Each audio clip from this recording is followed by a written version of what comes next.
These are the clients you want to stay away from. Like, miss me with that. Like, what we not gonna do. I'm just kidding.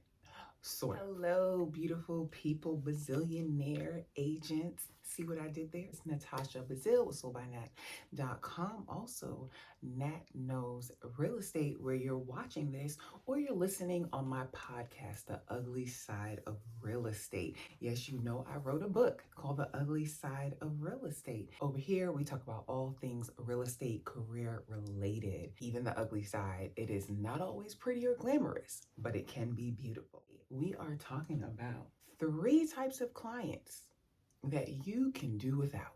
You can do without, you can stay away when you see these signs. Pass. Hard no. Nope. Hard left. No, I'm good. No, thank you. And this all stemmed off of a post that I did yesterday on Soul by Nat. The best post, like off the whim, right? So I had an appointment with a client. It was just a good fit. Yesterday was our first time meeting in person. I mean, we have been communicating, but it hasn't been like other clients I have. They're like, yes, I know it's a seal the deal, confirmed. With her, it was like, okay, we're corresponding, but it may be because she had other things going on and her situation isn't pressing. So she's just been kind of on the, figuring things out and communicating with me at the same time. But yesterday, I really feel like, all right, we met each other in person. We're good. I also know that she saw the value in working with me. I think she saw that before, but she really got to see it in person. And I made this post and I'll include it here. These clients are the type of clients that are an absolute blessing. I just left an appointment. She's a nurse. She worked the night shift. Realized she hadn't really slept. And we had an early appointment and it was a lot of information shared. The appointment was almost 2 hours. I'm over there. I have 3 pages of notes. I'm asking questions that she's not thinking of. I'm taking pictures. I'm taking video. She seems like she's consuming all of it, but I'm doing that just, for me, my records. And when we got out, she was like, some of that stuff went over my head. I hope you have it. The people that are a blessing for me to work with, they have a real estate goal. They realize they need a professional and they see the value in working with me as their professional. That is just a joy for me and a true blessing. So with that post, the caption said, these are the best clients to work with and basically a starting point for any client that I work with, right? And I said it's a starting point because I cannot, 1, convince somebody to have a real estate goal. 2, I cannot convince those people that are the jack of all trades, they know it all, to use a professional because you can't tell them anything. It gets exhausting. And 3, I cannot do the dog and pony show. Pick me, look over here. I'm great. Come. It just, that's not me, right? And I put like my people, my clients who I'm supposed to be serving see me and they see the value that I provide. I don't want to do icky real estate. And I say icky real estate, like I've been there, done that. Talk about it in my book, The Ugly Side of Real Estate. If you don't have it, please go get it. It is available on Amazon. Despite the title, I talk about a lot of positives in there and I give a lot of encouragement. But it's also like if you are thinking about becoming an agent or new to becoming an agent, even if you're a seasoned agent and you are still trying to figure it out, please go get that book, please, because the girl has thought about quitting real estate several times. I'm glad I did not. And I talk about that in that book, and that's why I say you get encouragement. To our video sponsor, The Ugly Side of Real Estate. Did you know that I wrote a book?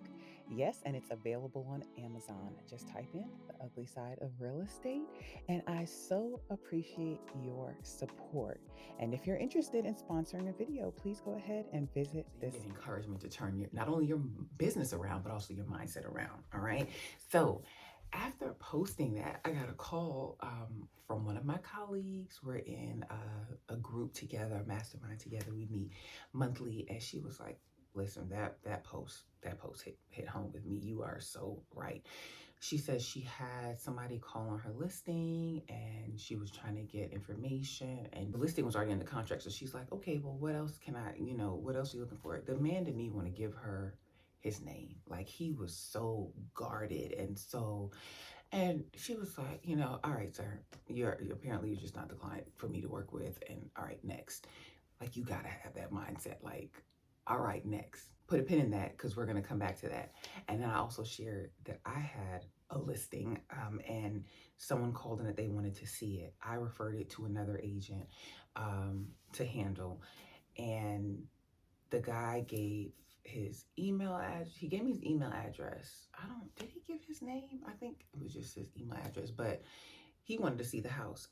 No pre-approval or anything. He wasn't giving it to me. He was being a little off-putting. So I was like, all right, I'm the listing agent. Let me refer it to a buyer's agent. She can do that full, you know, pre-qual, phone vetting, I should say, before taking him to an appointment. She said he got mad when she asked for his name.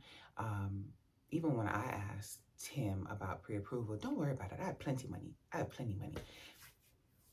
What? Like, yeah, I'm like, next, just gone.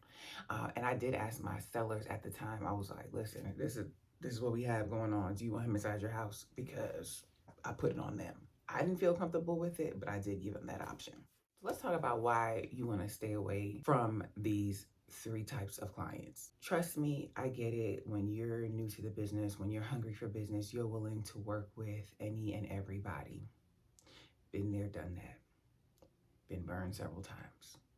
Been exhausted several times. Been drained several times. Had plenty of time wasted, right? So when I see those signs, I'm wary. I'm good. I'm at the point where I am like, before I let somebody waste my time or drain my energy, I'd rather just not take them on as a client. And it's not because like I've arrived and I have this much business. No, your girl still needs to work every day, okay? Your girl still needs to work, but it's more so from a mental perspective. I need to keep my peace. Real estate can be emotionally taxing. Again, I talk about it in my real estate book, and I want to be able to serve and help the people that truly want and need my help. And I don't want to be drained and exhausted with people that are just not my people. They are not my tribe. They're just not for me. They're not who I feel good about working with. So the first goal I mentioned, they need to have a real estate need. Like, you cannot convince somebody to buy a house or sell a house or better their family. Like, you cannot convince anybody of that. They already have to have their mind made up that they want that to happen, and they have to be willing to do the work. So there was an event, a BPR event, which is my broker, and I'm gonna include a video. I'm gonna link to a video. They had a derby event, and I connected with an agent that I had previously given a referral to, and she was updating me on the referral. It's been like a year. She said, I can't get him to like get on the same page. He'll just call every once in a blue, says he wants to move. But then, of course, he wants champagne taste on an extremely bare budget, and he's just not realistic. Then has somebody else on the outside, a third party that's not party to the contract. He's over here listening to her. She's chiming in. She just can't get him on the same page. And she's like, it's been a year. Like, what do I do? And I'm like, girl, let it go. essentially I was like, we're not, like, when you are ready, sir, I'll be here. You can keep them on a drip campaign. You can keep reaching out to them periodically just to check in with them and see how they're doing, but do not exhaust your energy trying to get somebody to do something that's for them. Like, in my years on this good green earth, I know you cannot force somebody to do something that they don't want to do. That is the equivalent of trying to make a no good man be good to you. Like, it's just not gonna happen. We just gonna leave that there. All right. So they have to already have their mind set up and be willing to do the work. Number 2, they see a need for a professional. The jack of all trades and the know-it-alls, they're consulting with everybody. You can't tell them because they've done all this research. They come to you and ask you a question, then they go to somebody else. They undermine you. They just don't listen to you. They just want to tell you how to do it. These are the clients that if you're going to take them on, let them be an ministerial client. You are just doing paperwork. Matter of fact, let them be a customer. They're not even a client, they're a customer. So you're just doing ministerial duties for them, filling out paperwork. You're not providing any guidance, any insight, or anything like that. Those type of clients, keep them in that box. Customer, right? Consumer, keep them in that box. Your clients are the one that you're going to guide, need your input, value your opinion, all of that. I don't even take on. I don't even want customers. Yeah, let me serve. This is my lane. This is who I want to serve. I want to serve clients. Okay. So yeah, that gets so exhausting. It's so exhausting. And bless some people, they just are wary. Maybe they've had a bad experience before. Um, but I have experienced people that are just downright know-it-alls, experts. They don't want to listen to anything you have to say. Like, I do this every day, sir. Like, this is my profession. I've been doing it for 12 years. We take continuing ed classes, continuing education classes to stay up on our profession. Like, this is my full-time bread and butter. Like, this is not just something I do on the side, which, on the other hand, I see why some people have a negative taste in their mouth about a bitter taste in their mouth, a negative view of real estate agents. Either they've been burned in the past, because I know all agents are not equal. You know, if you're an agent and you call out with an agent and you're like, how are you in this business? How are you getting business? They might have had an agent like that, right? One, two, they just might have heard of a family or friend having a bad experience and them bad mouthing agents. That could be the case. Three, they might have encountered an agent that is just like, I just do real estate whenever. I just do it on the side. Like, I think I mentioned it. Yeah, I mentioned it in the book. Like, even if you're a part-time agent, your client should not know you're a part-time agent. Even if you're a part-time agent, and not to keep it a secret or anything like that, but your client should not feel like you're a part-time agent, right? And then, even if you're a part-time agent, like, you should treat your business like it's a full-time business, because you need to be that invested in learning and, providing great service and building your business and doing all that stuff. So yeah, maybe they've just had a bad experience, don't really feel like real estate agents are worth it. But if that's the case, like, my mission is not to prove to everybody agents are great. Use an agent. This is why you need it. Kind of, sort of. So I'm not out here on a mission. I'm not campaigning. I'm not doing public service announcements. Use real estate agents because such and such. However, how I show it and how we show it as professionals is the content we put out, how we do provide service. We are putting it out on a daily basis. Our value, we're showing our value, we're showing what we do, we're showing our expertise. So we're like silent messengers. We're like silent prophets. No, I won't go that far. So yes, I do communicate, in my messaging, in my, content, why people should use agents, but I'm not out here like, if you don't think highly of agents and you don't think you need one, call me because I'll convince you. Don't have time. Not doing that, right? Three, see the value in the services that I provide. This kind of ties in with number two, but like, if I'm not for you, if you're not getting that vibe, if I'm not the type of agent you want to work with, maybe you want somebody a little bit more polished, right? Or maybe you want somebody a little bit more fancy, or, I don't know what it is, like, whatever you want, but that's totally fine. I'm not the agent for everybody. Everybody's not going to be the client for me, but you should have somebody that you have a good, a good vibe with, you gel with, you feel like, yes, I connect with them. They're your people. You feel like they could be your people, right? You feel comfortable. I once had a client say, it was a lender in this case, but she just did not like the lender, felt icky about the lender. It was the on-site or the preferred lender. He rubbed her the wrong way. She felt like he was condescending. And she was like, I could just put up with it. And I'm like, who wants to deal with that for the next several months? Like, you should not. This is your home buying journey. You should feel good about this experience. I tell people, enjoy the journey, right? You don't want to be feeling icky about a lender like voluntarily going into it up front. You up front know that you feeling icky about it. Don't do that. Don't do that. So I don't want to. I don't want anybody to choose me as an agent. I don't want to work with anybody that would give me that type of feeling like, oh, they call my stomach goes into knots. Talk about that in the book too. Been there, done that. Wrote a song about it. Like to hear it. Here it go. Drop a comment if you know what that's from. Wrote a song about it. Like to hear it. Here it go. I digress.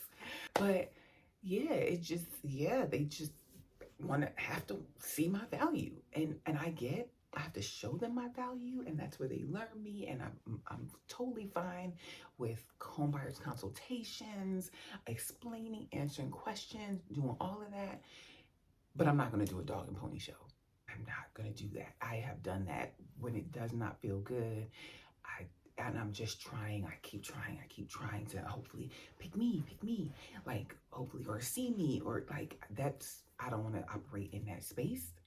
So let me go ahead and put my energy into people that do want to work with me, people that do see my value, people that do have a real estate goal, because real estate, I'm not gonna say hard, but real estate has its challenges on the regular, right? We have enough that we have to oversee, deal with, manage, navigate.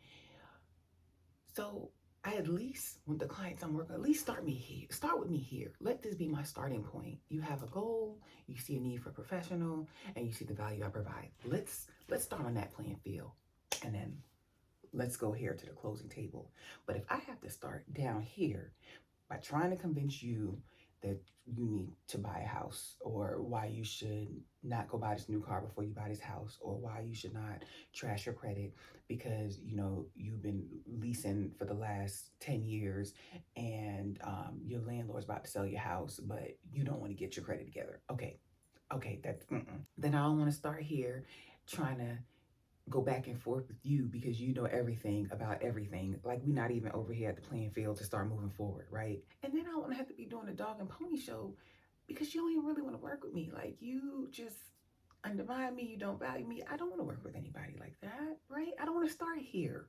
I don't want to start down here. We don't want to start down here. We want to start here. Here is a level playing field, and then we go here, right? So if you're talking to somebody and you're working with them and you're feeling like, oh man, they might be down here, you could talk to them a little bit, but don't be giving these people down here all your time. You need the people that are meeting you here so you could take them on up.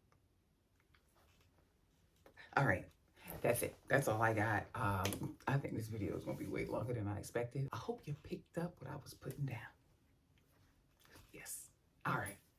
I am signing off. Don't forget to check out the podcast, The Ugly Side of Real Estate. Check out the book, available on Amazon. Again, while we talk about the ugly side of real estate, because it's not always glamorous or pretty, it can be beautiful. All right. Please give this video a thumbs up because I know you got something from it. And comment down below your must-have for a client, because essentially, like, we talk to clients and we're like, well, what's your must-haves, your wishes, your deal breakers? Like, what are your must-haves or deal breakers for clients that you work with? Oh, that was good. That was good. All right. Have a positive, peaceful, and productive day.